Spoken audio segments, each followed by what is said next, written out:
Hello, and welcome to our extended disc mini webinar. Today, we will be talking about the Sales Capacity Assessment Suite. Specifically, one of the tools that we'll be talking about and focusing on today is the Sales Process and Competence Report. Whew, that's a mouthful. My name is Christina Bowser. I'm the training director here at Extended Disc, and joining me today is the birthday boy, my colleague, Markku Kaupinen. Happy birthday and welcome, Markku. Thank you. Now you embarrassed me at the beginning of the webinar. Thank you, Christina. Good to see you.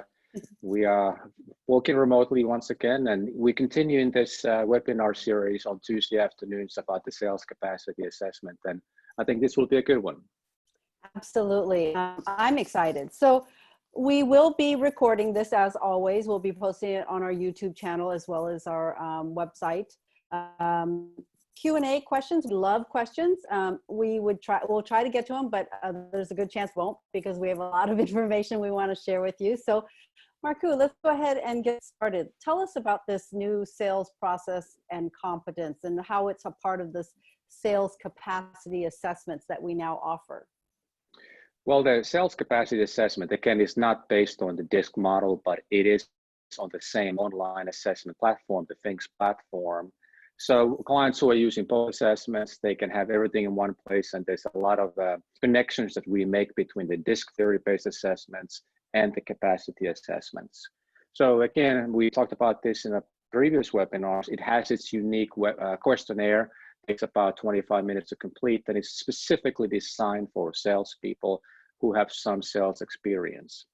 And once, just like with our DISC assessments, once the person completes the questionnaire just one time, you're able to create different types of individual assessments and team reports without having to pay any extra. And you don't also have to administer the questionnaire again, saving the administrators and of course the employees for their valuable time. And today we're just kind of looking at one of these reports that gets into the sales process and how the competencies play in together. All right, so since there's so much new information, let's go ahead and just get into the report itself. So I see that this section describes the sales process. Do you want to talk a little bit about that, Markku? Yeah, this particular report breaks down the sales process into two overall stages. The first one is the pre-sale. Obviously, that hopefully will end up in closing. So when we are looking at a lead, we want to make sure we evaluate it, and then we have the initial contact to begin the qualifying process and hopefully get to face-to-face process or dates, or obviously these days face-to-face is a lot like this. We have the phone, email, on Zoom, a combination of those, and then we want to move it to closing. However, a lot of times the process should not end there, and that's why we have the L phase where we break into the piloting stage. And if you think about this, is often when we buy something, especially when businesses are buying something, they're really testing the product or service first. Is this something that we really want to continue to use on an ongoing basis? And that is what the piloting stage is all about. And then we get into maintenance, customer service, making sure that the customer is happy on an ongoing basis with the product or service.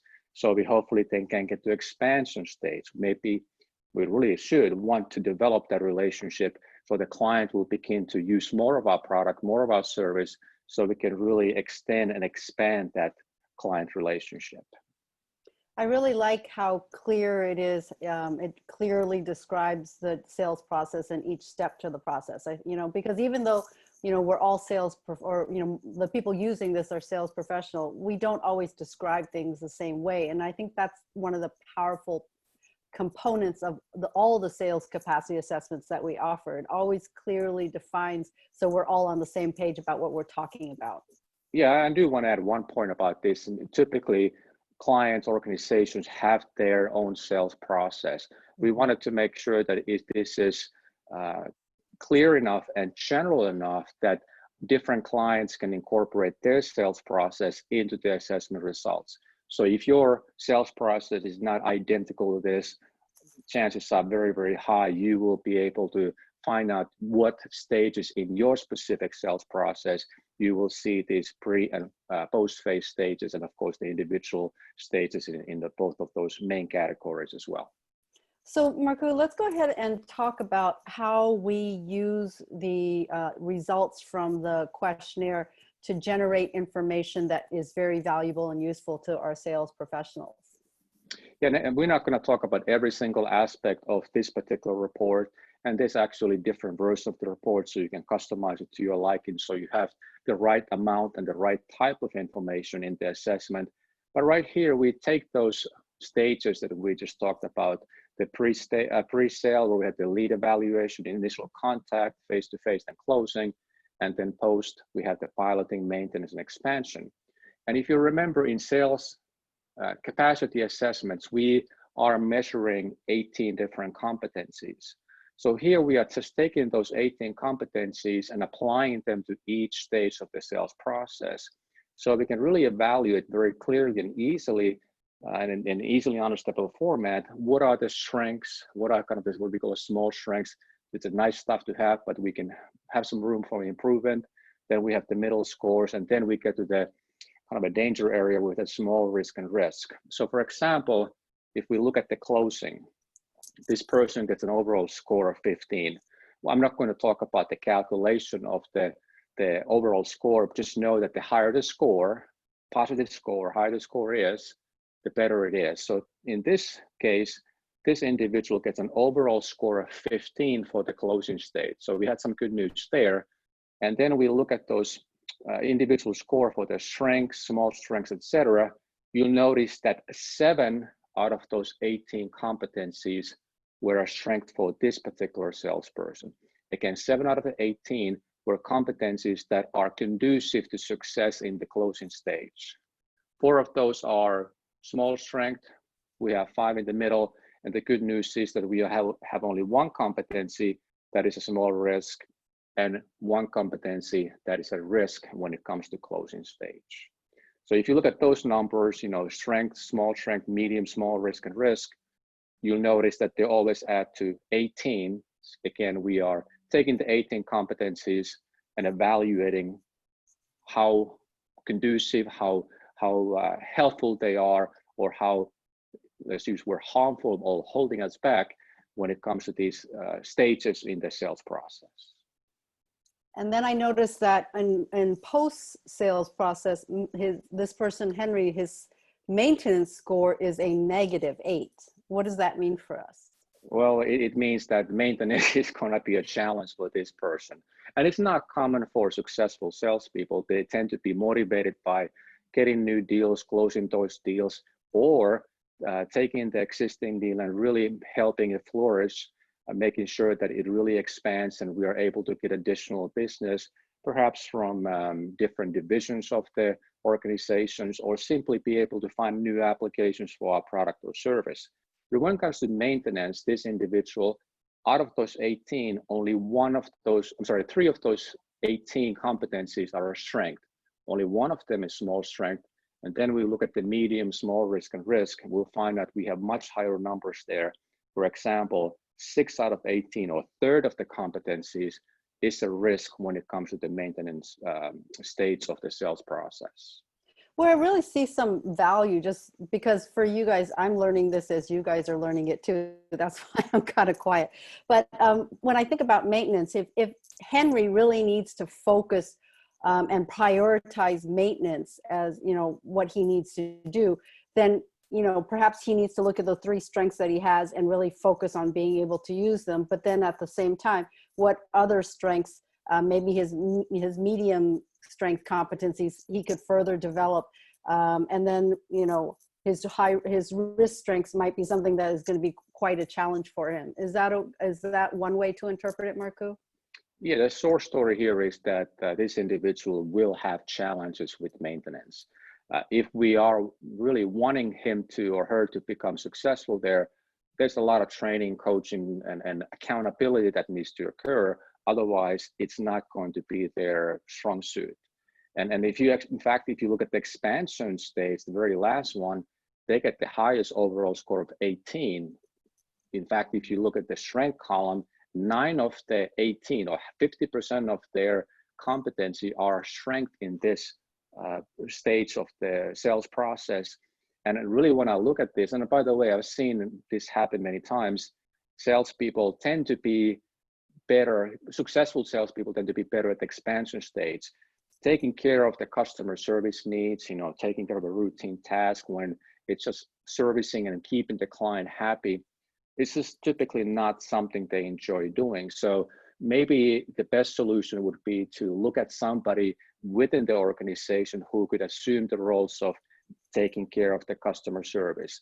That may be the best way here, and let this individual really focus on what they are best at, which is closing deals. And once they have those deals, making them really expand and flourish.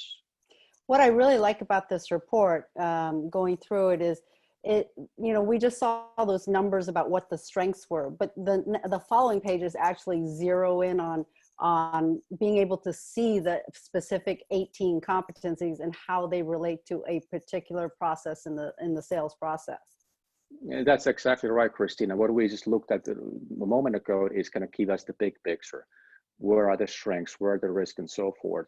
But now we can also take each of those stages in the pre and post sale process and really begin to break it down. And here we are looking at the very first stage in the sales process, the initial contact in the pre-sale stage. And we look at those 18 competency scores. So for example, this individual, the competency score for prospecting was 57%. And that was a small risk in this initial contact stage of the sales process. And so on, we look at all of those 18 competencies and clearly identify, not only with text, but with colors, where the strengths are, where the risks are, and so forth. And then the report really looks at those risk factors. And here we're just taking one of them, and there are a couple of them for this individual. We're looking at the control in the sales process, because this individual got 38% for that competency. We have identified that as a risk in the initial contact stage. And then we begin to provide additional information for the sales manager, sales coach, and the salesperson, what we can really do about it. So we do that, of course, through every stage of the process, from the initial contact to the very last stage of expanding the relationship. So, and then we also have, like Marco mentioned, we have one for every step of the sales process. And this is the post-sales process specifically. Remember when Marco mentioned that this person had 9 competencies that fell under his strengths, and that was for expansion. That's right. That's why we see so much green here. This person has kind of a competency makeup that really makes them, in terms of their competencies, they should be very successful in the States. Of course, there are other factors to consider, but the competencies certainly are very important. And again, this person got an overall score of 18, which is a great score. This is something I would, as a, let's say, sales manager, I would really want to make sure that I give them a lot of opportunities to really, really excel in this area, because they have the skill set to do quite well in expanding the existing relationships. They close well as also. I would want to help them in some of the other phases of the sales process, probably delegate the maintenance part to somebody else who has the skill set and behavioral style to succeed there. Overall, creating an effective team of our employees that really take that relationship from being a prospect to being a long-term profitable client. Exactly. So again, this is just one of the tools in the Sales Competence Assessment Suite. We've talked about some in the past. We're going to be talking about some more in the future. So if you'd like to learn more about it, feel free to reach out to us if you figure out which one is best for you to use. And remember, you can customize. You don't have to use one. Anything you would add in terms of using this particular assessment, Marco? Well, I think this really comes down to personal preference and what kind of information our client needs to help to develop their salespeople and their sales teams. What I always encourage is that, let's take a couple of your salespeople, let's get them to complete the questionnaire. Let us process the information in different formats, and let's see what works best for you at this stage. Maybe down the road, some of the other information may become more valuable, but that really allows the clients to choose the information that meets their needs, rather than us saying, here's the report, this is how you interpret it, good luck. Now the client is really on the driver's seat to have the information that they need and not having to focus on some other information that is simply not relevant or helpful for them. So that's the idea. Just like with our disc, you get the information that you need. And then of course, we are there to support any way possible to make sure that the value is there.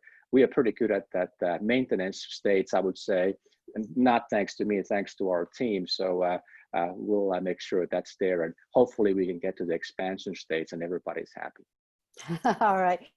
Thank you so much, Markku. Thank you everyone for joining us. And as always, we have upcoming webinars. We have an HRCI SHRM webinar for recertification units called Understanding Our Own DISC Style.